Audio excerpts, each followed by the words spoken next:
time architects. Welcome back to the another enlightening episode of Revit Mastery 5-minute tutorials from beginners to pro with me Ani.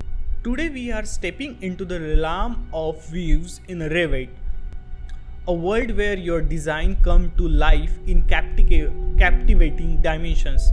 Get ready to learn the art of creating and modifying views that will make your project truly stand out. So, to start with, let's just come to the Revit. So, let's just open the Revit first and then open your any existing project. And for me, currently I have a project. So I have opened it for you.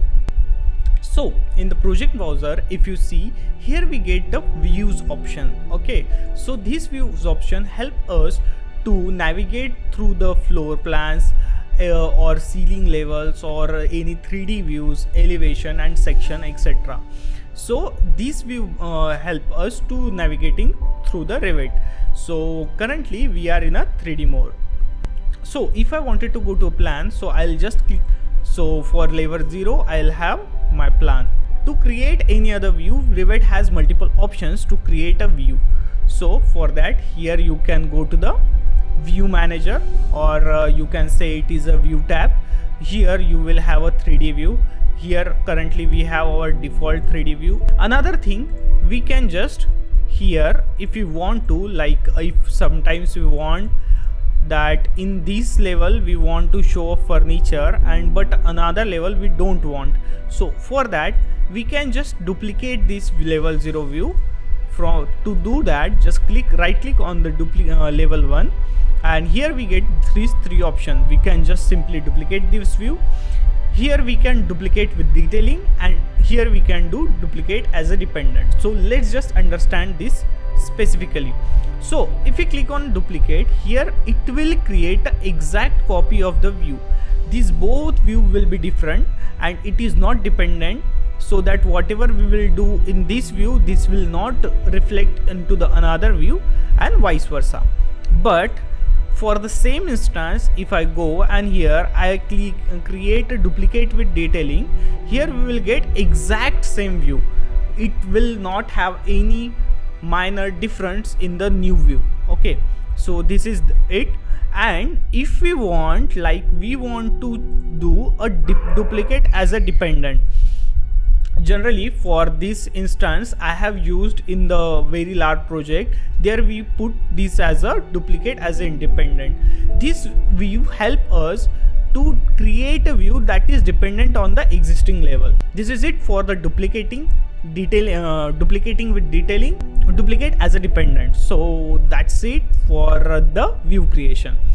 The next important thing is we can create a sections also. See here we have created one sections for the instance.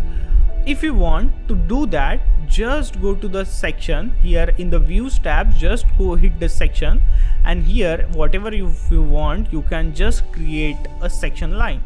So we can adjust this range like this and like this, and this will reflect exactly in the section box. So here if you see, this is a right click and go to view. Here we got our section 4 view.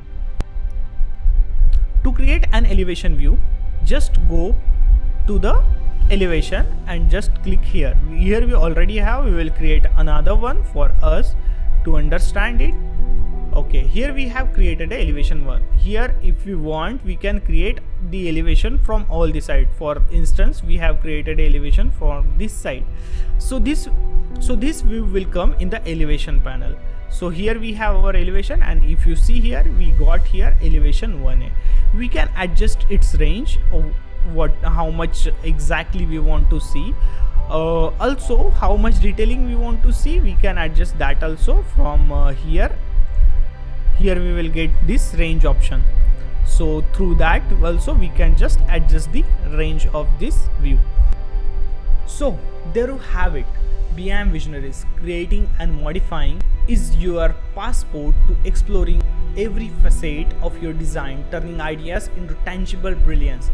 Keep experimenting, keep crafting, and let your creativity shine through. Don't forget to hit that like button if you found this view creating spells enchanting, and make sure subscribe to BM with Ani for more captivating Revit Mastery tutorial. Thank you.